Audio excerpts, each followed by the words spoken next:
Hello and welcome to another episode of Double J's List. If you get a chance, I'd really appreciate it if you would subscribe. I need some subscriptions. If you could hit that button, it would be a big help for me. Today I'm going to talk about how I added CarPlay to a 22-year-old truck. Actually, 23-year-old truck. Sorry. This is my Nissan Frontier I've done a bunch of videos on. And it came with an older radio that was aftermarket. And it was this Kenwood right here. As you can see, it I don't know what year it was. Approximately, it claims to be for MP3s, so you can put MP3s on a CD. It also had a USB port, so it wasn't super old. Probably, I would guess probably 2003, 2005, somewhere in that area. Anyway, it had a control for, it only had two RCAs. You could change one of them to be a subwoofer out, but it was a pain to access in the sub-menus and everything on this. Every time the battery would go dead, I would have to try to figure out how to sell it that I have a subwoofer output. Little backstory, I have a bunch of old audio equipment that I've had sitting around since I was in college that I just kind of put into this thing. I've got a ported 10-inch box, kind of haphazardly installed behind the seat. I don't know if you can see that. Yeah. And just a bunch of junk back there, jumper cables and everything. And an old JVC amplifier. It's 4-channel, so I have it running the door speakers. I put Kenwood 3-ways, the cheapest ones I could find that would handle the wattage of the amplifier on Amazon. Nothing really fancy. And then it was getting driven by this. But I also wanted to add CarPlay to make my car kind of modern. So what I did, there was a deal on Walmart's website, I believe it was, for like a Black Friday deal, but it was actually before Black Friday.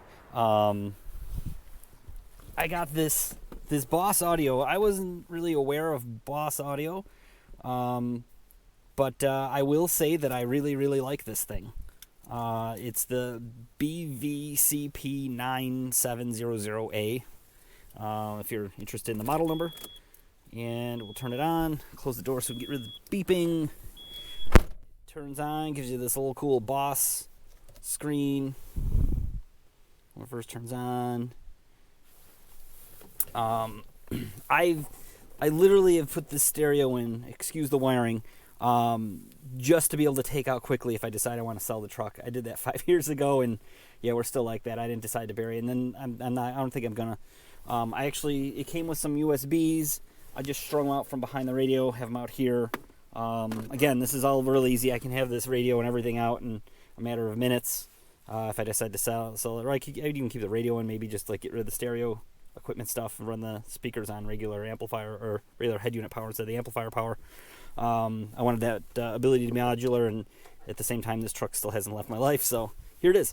So, okay, I plugged an Apple cord into the USB. There's a USB that actually is labeled Apple CarPlay and Android Auto. Plug it into my phone, and then you can watch the screen transform. The Apple CarPlay thing turns green, and boom, you go to Apple CarPlay. And you get all the same cool stuff. Like I was using the Sirius XM app, so I don't have to have a Sirius XM in the truck. I can use the app. All the different maps. Scrolls through really nicely. My biggest complaint is it's kind of a small screen compared to my Chevy Bolt, and even my wife's Tiguan. But you're limited by the amount of space that you have here. The install was super easy. It came with brackets that I was able to adjust and actually mount it to the factory holes. Went really perfectly, actually. I can say that, and you can tell the fit is actually really good. I'm very happy with the way it looks.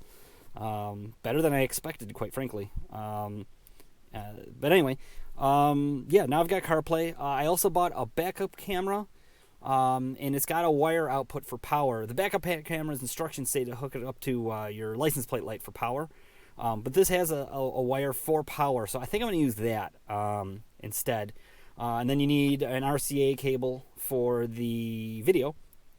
And and another input for the radio to the backup lights. So I'll tap into the backup lights back there, bring a wire up here for that.